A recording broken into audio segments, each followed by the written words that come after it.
మన ప్రపంచం మరో 20 years లో అంతం కాబోతుంది. ఏంటి విజయ్ మీరు అంటున్నది?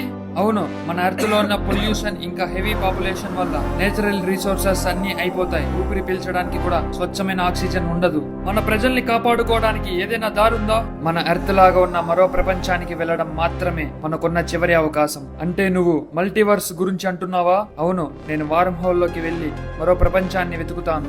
నీకు పిచ్చి కాని పట్టిందా? వార్మ్ హోల్ లోకి వెళ్తే నువ్వు బ్రతుకుతావో లేదో కూడా చెప్పలేము. ఒకవేళ నువ్వు వేరే ప్లానెట్ ని కనిపెట్టినా అక్కడ 10 నిమిషాలంటే మన ఎర్త్ లో కొన్ని వందల సంవత్సరాల కాలం గడిచిపోతుంది. నువ్వు తిరిగి వచ్చేలోపు ఎర్త్ అంతమై ఉంటుంది. ఈ ప్రాబ్లం కి నా దగ్గర ఒక ఐడియా ఉంది. నువ్వు దాని గురించి అంటున్నావా? అవును. ఓ నో, నువ్వు నిజంగా పిచ్చివాడివి. నోవా, మన జర్నీలో జరిగే ప్రతి ఇన్సిడెంట్ ని స్టోర్ చేసుకో. Command activated. ఓకే విజయ్.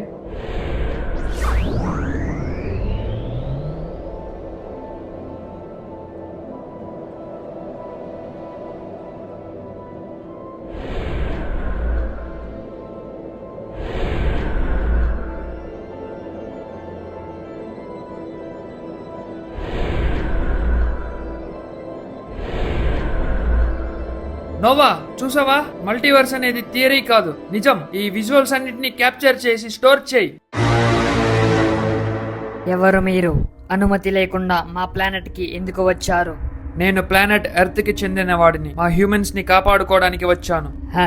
మీ హ్యూమన్స్ మా ప్లానెట్ ని కూడా పొల్యూట్ చేసి నాశనం చేస్తారు. మీకు ఈ యూనివర్స్ లోనే బ్రతికే అర్హత లేదు. నువ్వు చెప్పింది నిజం, కానీ మంచి వాళ్ళు కూడా ఉన్నారు. వాళ్ళ గురించి అయినా ఆలోచించు. మనుషులని నమ్మలేము. మీ అవసరాన్ని బట్టి స్వభావాన్ని మార్చుకుంటారు. కానీ ఈ హ్యూమన్స్ కోసం నువ్వు ఇంత ప్రయత్నిస్తున్నావు. నీ కోసం ఒక సొల్యూషన్ చెప్తాను. అదేంటో చెప్పండి.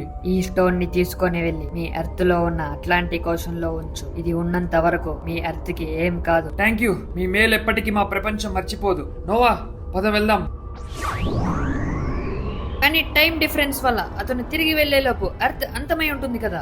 దిగులు పడకు, వాడికి 5th డైమెన్షన్ గురించి తెలుసు. 5th డైమెన్షన్ లోకి వెళ్తే మనం టైం ట్రావెల్ చేయగలం. అది బ్లాక్ హోల్ లో ఉందని వాడికి తెలుసు.